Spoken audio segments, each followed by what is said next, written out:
Okay, let's go, let's go, let's go. Hello, Maurieo. Morris O'Neill here, also known as Maurieo. Got my contact details there, so if you want to contact me, perhaps you'd like me to make a small video about what problem you're having, be it relation to surveying, maths, or anything really, I'll have a go. If I know, I'll certainly give it a go. Regarding my photograph there, that's me in 1972. I've changed a bit since then, so I'm not hoping to raise your expectations there. So let's hope that sometime soon you click on a video and you hear, "Hello, Maurieo." Okay, looks like everything's good to go. And, well, here we are. 10 questions, Mario's 10 questions about cannibals. We're going to have a ball tonight, and an arm, a leg, a finger, and all sorts of other parts. Let's see what happens. So, good evening, Moz42 from far north Queensland.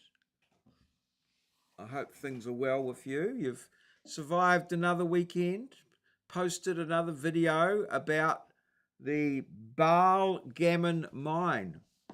Now, I remember this mine because I worked in a peat mine over here called the Gammon mine, but it was spelt differently, so I don't think they're related. The term cannibal originates from the Carib people accused by Columbus of eating enemies. The Carib people. I wonder if the Carib people are from the Caribbean. True. Yes, I can't see why it wouldn't be true. The Carib people. I'm just going to just have a quick look at that. The Carib people. Are the Carib people from the Caribbean? He was a buffalo soldier of America. It's thinking about that. We don't want caps lock either. Yes. The Caribs, who call themselves the Kalingagao, are indigenous to the Lesser Antilles in the Caribbean and to parts of southern North America. The word Caribbean actually comes from their name. You'll still find Kalinago communities today, famously in Dominica and related. Right. Well, there we go. So that's that. Your caps lock is on.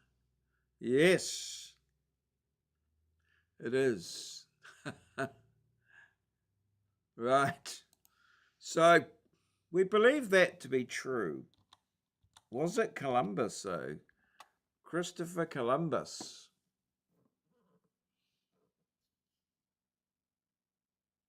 All right.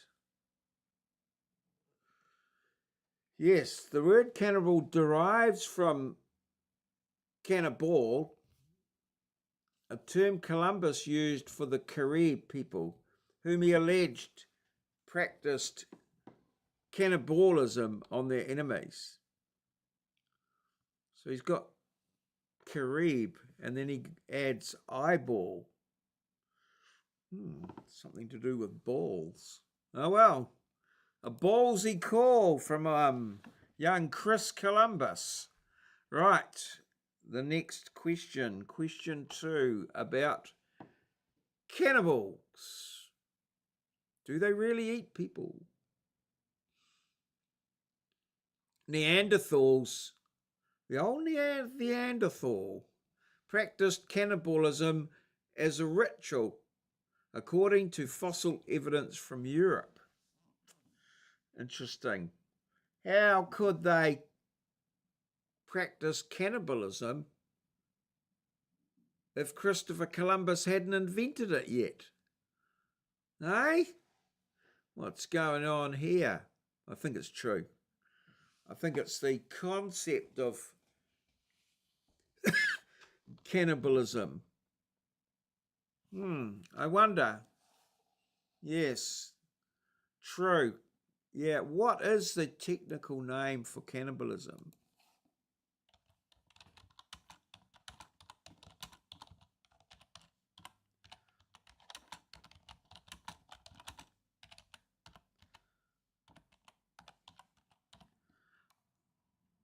What's that sort of technical name for it? You know, like the scientists.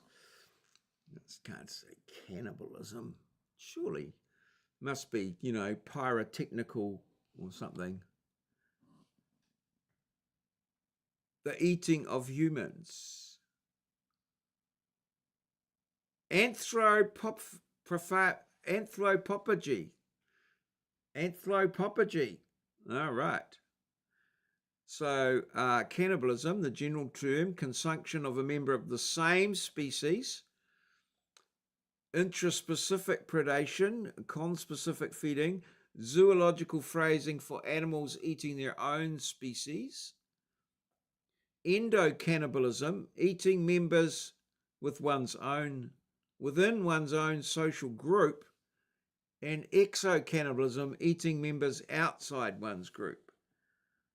But just to avoid confusion, autophagy is a cellular recycling process not related to the topic. Autophagy.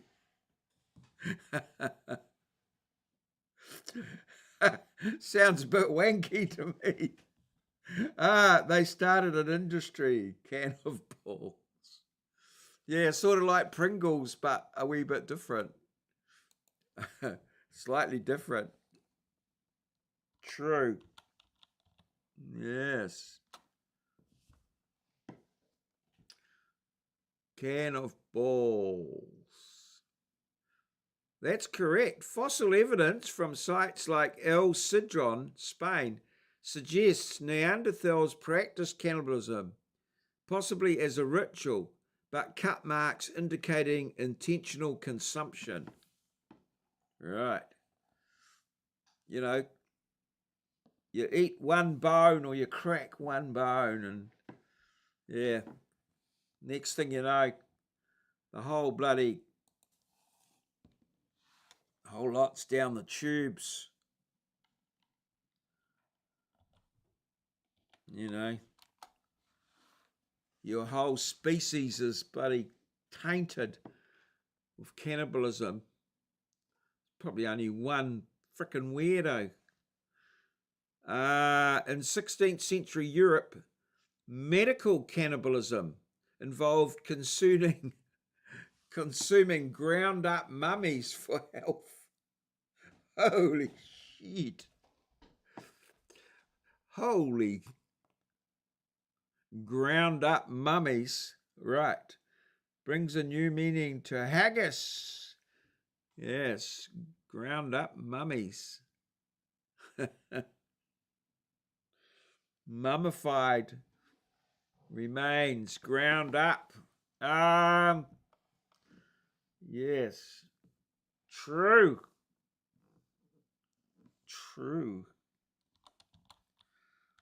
Right. Ground up mummies. Medical cannibalism. Well, isn't that what happened with that mad cow disease? Sort of like they fed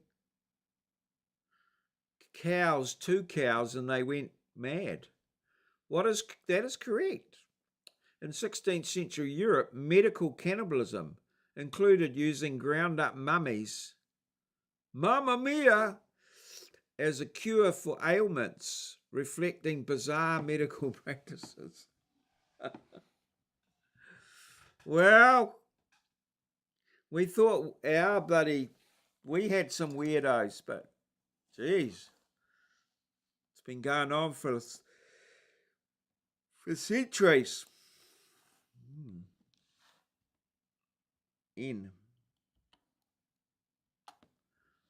Centuries. Bloody centuries. Now, question 4. The Aztec practice of cannibalism was purely for survival during famines. Oh, yeah. What happens if you got a taste for it, though? The old long pork. Yes. A taste for it, a bit of tasty bit of rump. Or, yeah. Whoa. Dear me. Oh, how true. What happened? Was it? What's happening? I think we've had that one. So, this is question 4. The Aztecs, purely for survival during famines. Yeah, right. Could be true. Yes. Ground up dog's balls is a cure for prostate issue.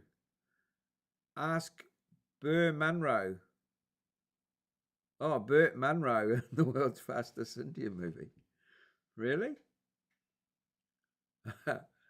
That's a reference I've not. Well, let's check it out.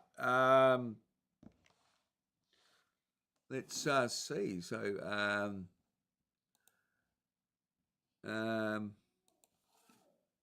is ground up dogs'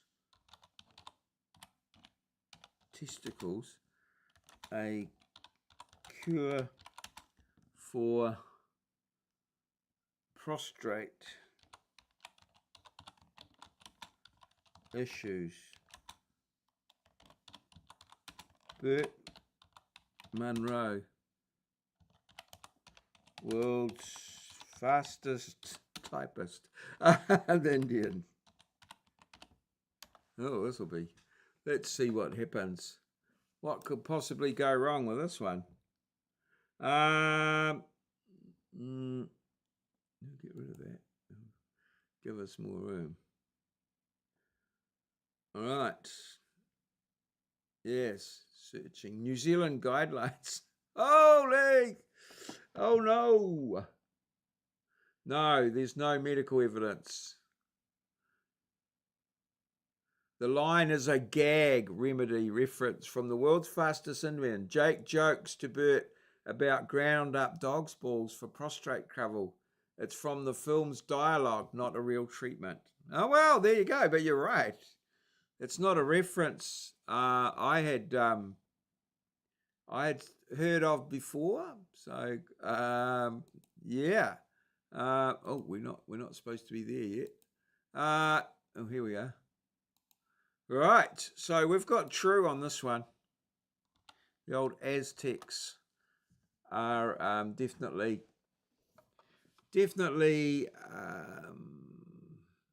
up there. Incorrect. The Aztec cannibalism was primarily a ritual practice tied to human sacrifices, not just survival during famines. Nutritional needs were secondary to religious beliefs. Oh. Wow. The old Aztecs, eh? Well, let's see what's next. This cannibalism, yeah. Prevalent around the world. Okay, question 5. During the 1972 Andes plane crash, survivors drew lots to decide who would be eaten. I feel this is true, but slightly out of context. They decided who of the dead people would be eaten. Right. Yeah, I think it's that I'm going to eat you. Yes. Yes, there was a movie. Yeah. I don't know that I wanted to watch it. I don't think I watched it. I didn't want to.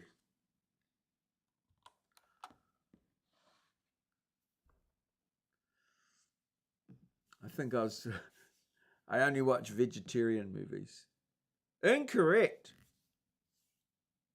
They did not draw lots. They resorted to eating the deceased consensually after exhausting other options. Oh.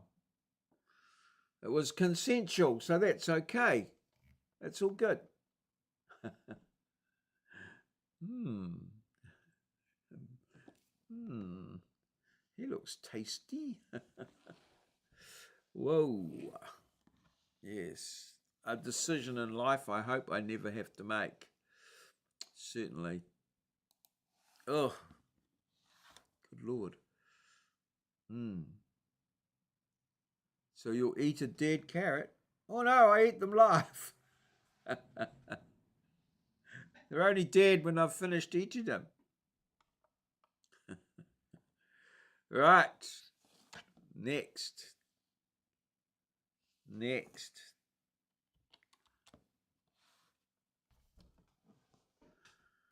Yes.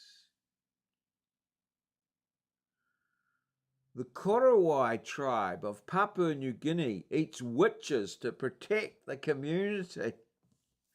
Oh, well, here you go. A public service cannibal. That is my superpower that I would like to have. If I had a superpower, I'd like to be able to just eat anything. Like if, Superman attacks, I just eat him. He's gone. Except for the kryptonite, of course. So true. Yeah, the old Korowai. Got to protect the community. Eat that witch. Yeah. Some of those witches wouldn't be that tasty either. So it would be quite a public service, really. This hurts me more than it hurts you. Oh, hang on. Wait a minute. I'm not quite sure about that. The Korowai tribe of Papua New Guinea has been reported to practice cannibalism of alleged witches, believing it wards off evil spirits and protects the community. There are cannibals there. They propose to Trump that they would take 5 immigrants per week. Yes.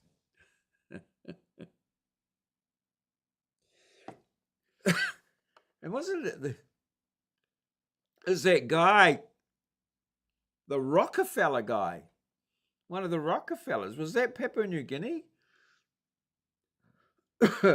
where the Rockefeller guy got eaten by, they believed he got eaten by cannibals. He was studying them or something. One of the Rockefellers. Yeah. Yes. In the donor party tragedy of 1846, some survivors resorted to cannibalism to escape the Sierra Nevada. The donor party. Yeah, I think that was wagon trains, wasn't it? Wagon trains, the Sierra Nevada and the Nevada desert. So they tried to cross the desert in a wagon train. Ended up, he was studying their eating habits, yes. Became quite a chewy topic. Yes, I think this could be true. The old donor party. I wonder if they had kebabs.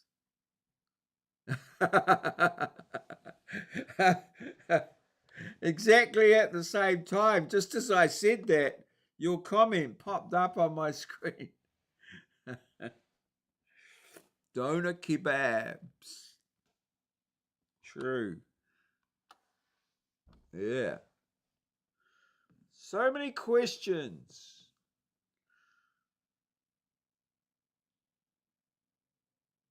That is correct. During the 1846 Donner Party tragedy, stranded in the Sierra Nevada, some survivors resorted to cannibalism of the deceased to survive the harsh winter. Yeah. Suppose. Wonder how they would have done it, eh? Like, anonymously.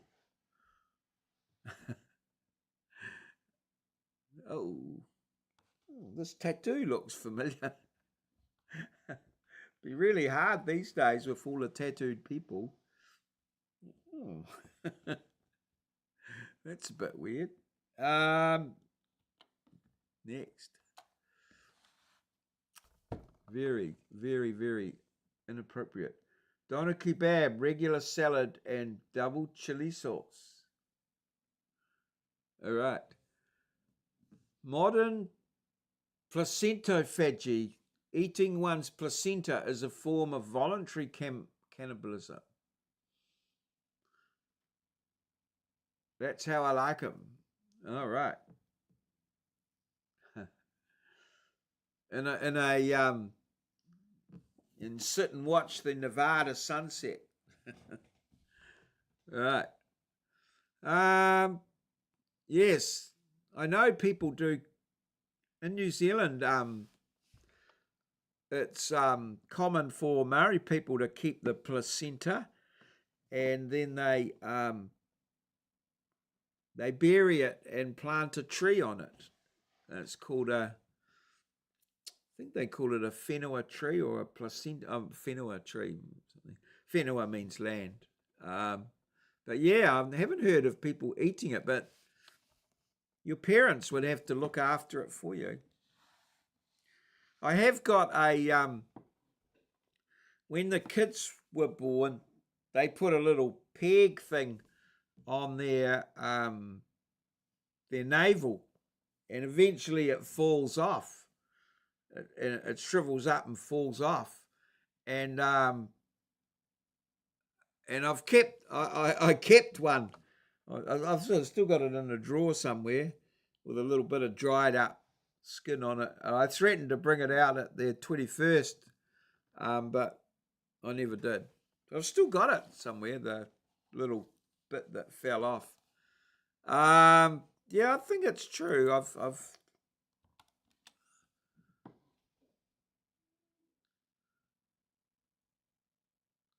right. This is correct. Placentophagy, the practice of eating one's placenta, is considered a form of voluntary cannibalism by some, though it's debated due to its biological origin. What's debated about it? It's either voluntary or involuntary. Oh, well, I suppose it's no different to chewing your nails, if you want to. No different to picking your nose and eating it, I guess. Is that a form of voluntary cannibalism? Who knows? Next. Yeah. So many questions about all this. During the siege of Paris in 1870, Parisians ate zoo animals, including elephants, but not humans. Ah, those bloody French, eh? God.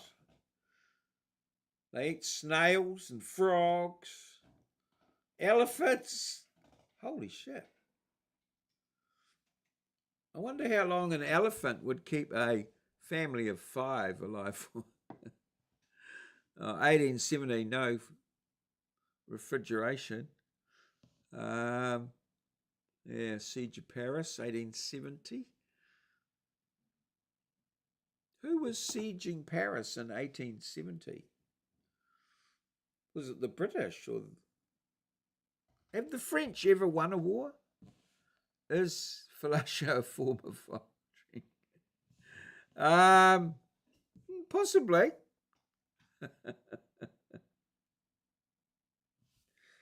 Certainly involves your own meat.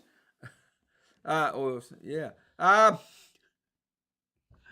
Right. No. Oh, well, depending. So what have we got here? Are we going with true on this one? Yeah, I think we will. We'll move it on. T for true.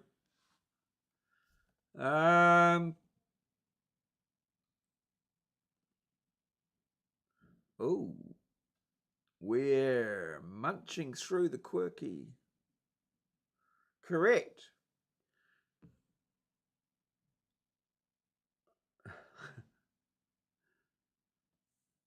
It's not cannibalism. True. It's correct. No evidence of human cannibalism during this event. Well, yeah.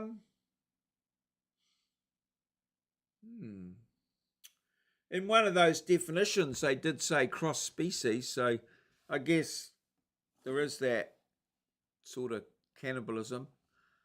Because they talk about the cannibal diet, don't they, which is all meat. So, yeah, that's debatable.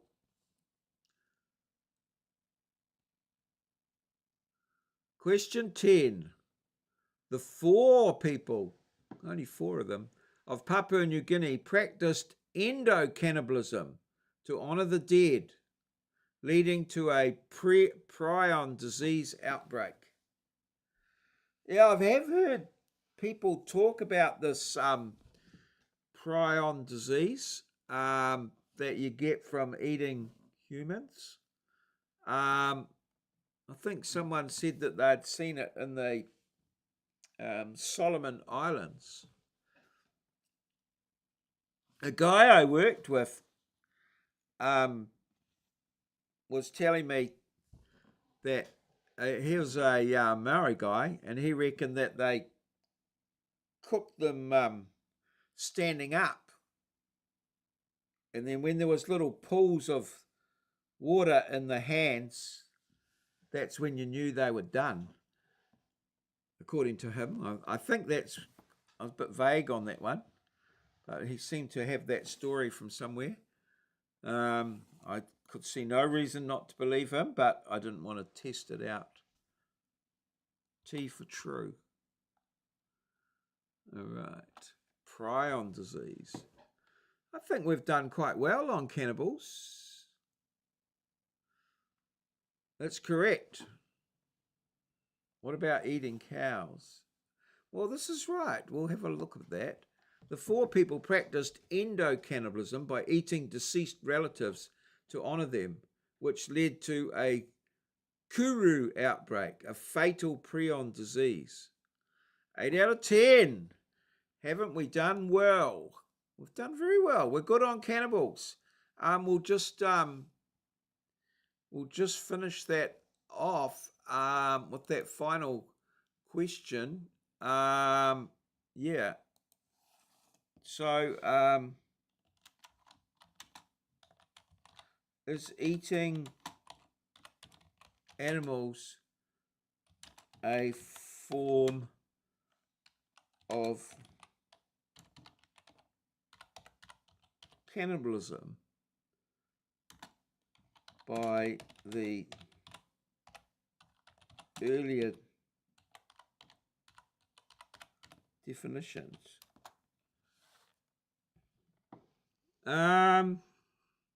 Bon appetit. Yes.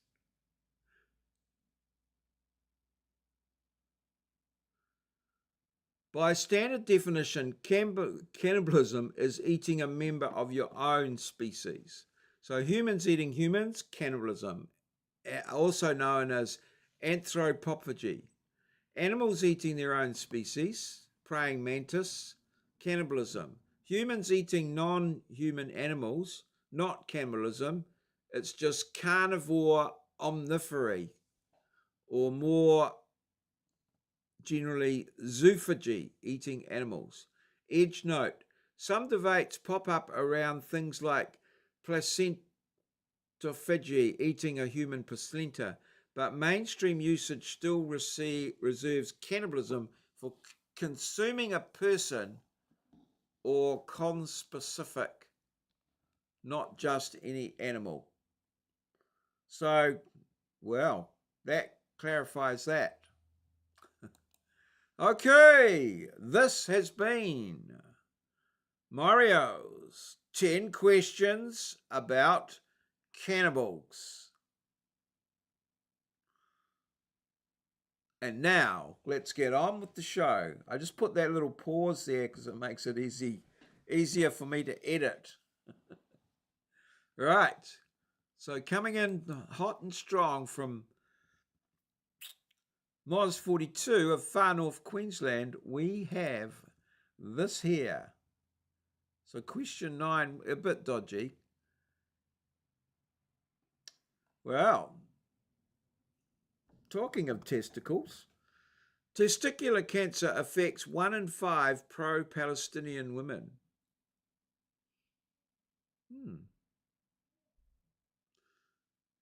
Yeah. Why the long face? Testicular cancer is no laughing matter. Okay. Finally got hold of the new King Charles £1 coin. Daddy came home from a hard day of work. Yes, question 9. Daddy came on the home from a dodgy hard side day of of work. things, but, hey. Daddy came home from a hard day of work. At least stop Daddy Crown came from home slipping. from a hard day of work. Oh, poor old Prince Charles. Photos from the Stephen Hawking funeral. Oh. Chuck Chunder, too funny. Yes. Yes. He doesn't like the Don. He's been pulling some strange faces. I think the Don called him a gentleman and it was below his station. He didn't like that. Prehistoric Googling. Yes, the old library cards. I've got a little bank of those in my garage that I use for putting some tools in, sort of.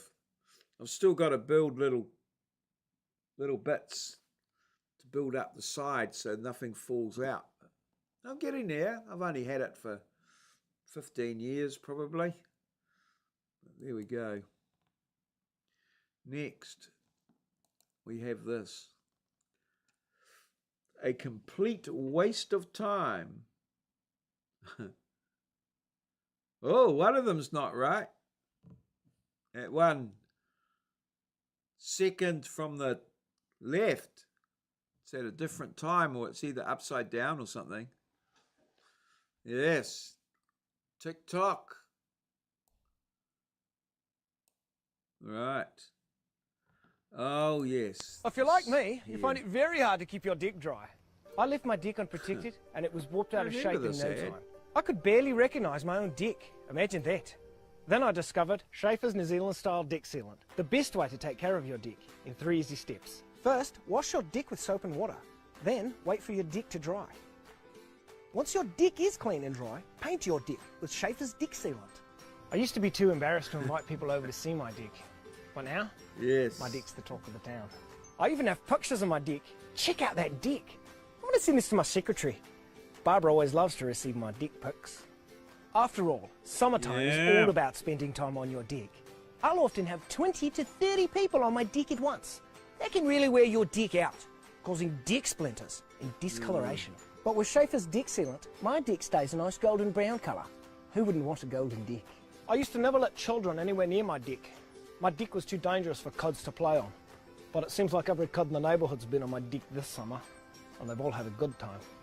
My dick's over 70 years old, but it looks brand new. That's part of the reason all my neighbours are jealous of my dick. Isn't that right, Jums? Yes, you've got a nice dick, okay? His wife is always on my dick, begging me to know the secret of my perfect dick. If you like Schaefer's dick sealant, check out Schaefer's New Zealand style dick caulk. sealant. I had a huge hole in my dick, but I fixed it by I don't jamming even some know caulk whether in that it. stuff's still around. I've never seen it. The Etamagora pub. Yes. I remember this. It was like a oh right, it is a tourist attraction. But it used to be in the Australian Post or this magazine that I don't know whether I don't think we used to get it. But you used to get it at like barber shops and waiting rooms and stuff like that would have the Australian Post, and it would have these little cartoons of the Etamagora pub. But I think that is the one from the cartoon. That looks like some sort of touristy type thing.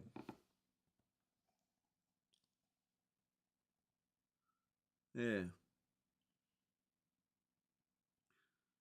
3.5 million, and now they want 50 million.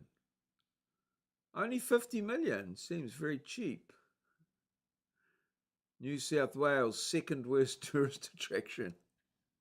Okay, I've been there and had a beer in there. I should have a pic somewhere. All right.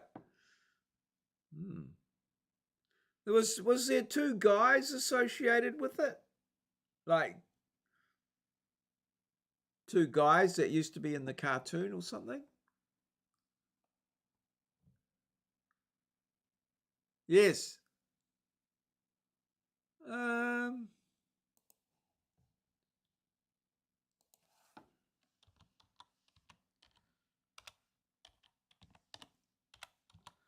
Etamagora pub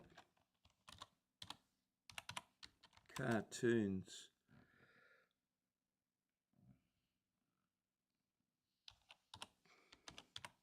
Publication. We'll see what our man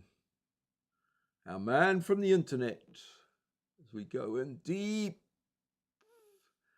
Two guys. One was a pilot, the other was a truck driver. Oh, right. Ken Maynard. They ran in the Australian Post. That was right. I was right about that. Starting in the late 1950s, often cited, and continued until the magazine closed in 2002. Yeah.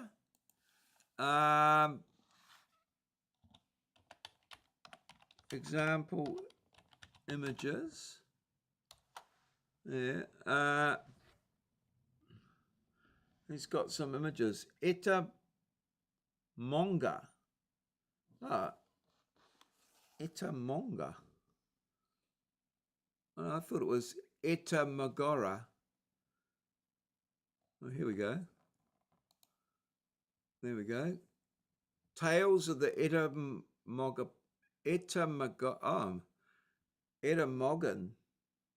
Oh, Etamagora. Oh, I don't know. Etamoga. All right. We got this one here. They're the sort of ones I remember, like that one there. Yeah. Yes. All right. Yeah, I was putting an R in. More from there we go.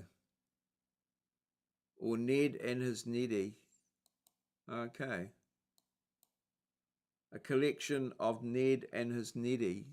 All right. Yes. Oh, very good. Who were the characters? That's all.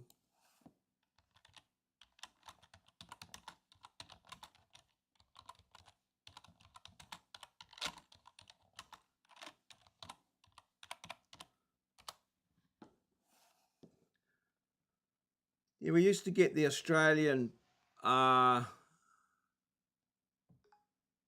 post over here. I was trying to, I don't think, well, maybe I used to buy it occasionally. I don't know what was in it. Maybe it had some scantily clad people or something. Who knows? Oops. Searching for Cockatoo Boots characters' names. Oh, holy hell, what the hell we're going on here? All right. We've got some. Come on, hurry up. Ned and his Neddy. Oh, the Edamoga mob. Stroof the Cockatoo, a motley and the mob. Okay. Yeah, Ned and his Neddy, and Outback Stockman Ned and his overloaded horse. Okay, and Stroof the Cockatoo. There you go. Right. Now we've got more. But wait, there's more. More from Moz. Okay.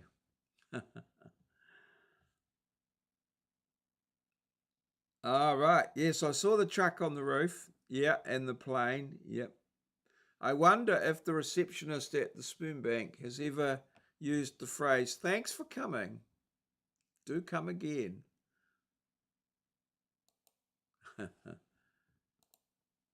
Some say it's wrong to fill farm animals with helium, but I say whatever floats your goat.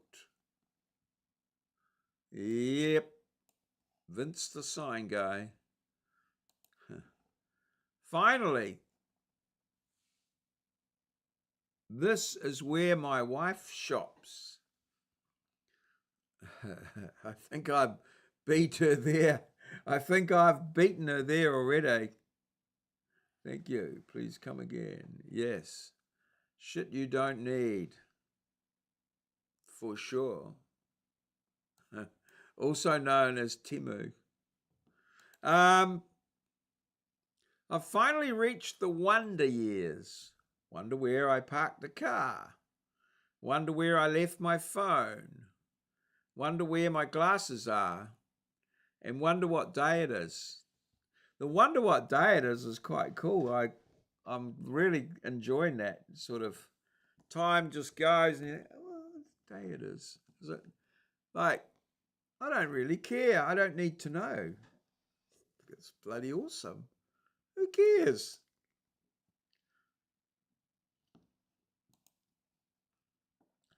What do you call a pile of coins in the rain? I don't know. What do you call a pile of coins in the rain? Climate change. Yes.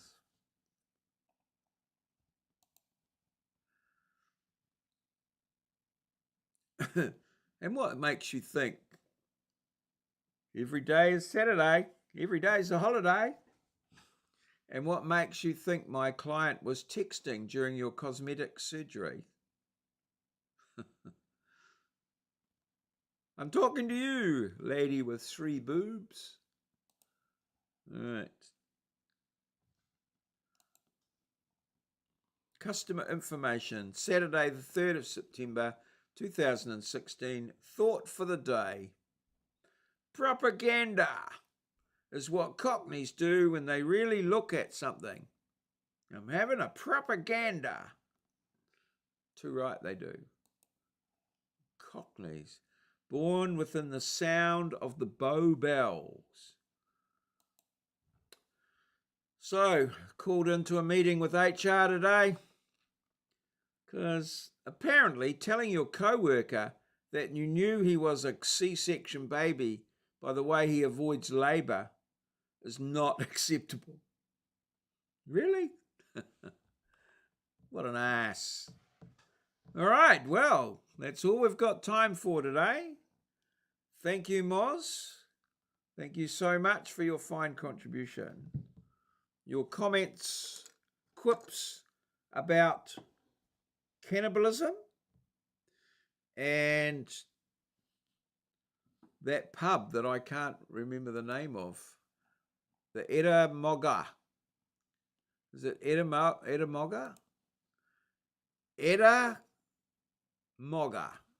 The Edamoga pub. with Ned and his Neddy and Stroof the cockatoo. There's a truck on the roof and an aeroplane in there. Apparently, it's Australia's second worst tourist attraction. All right. Good night. Sleep tight and don't chew on anyone's leg. No. Usually ears that you start on. No, it's an O, not a U. Edamoga. Etamogah.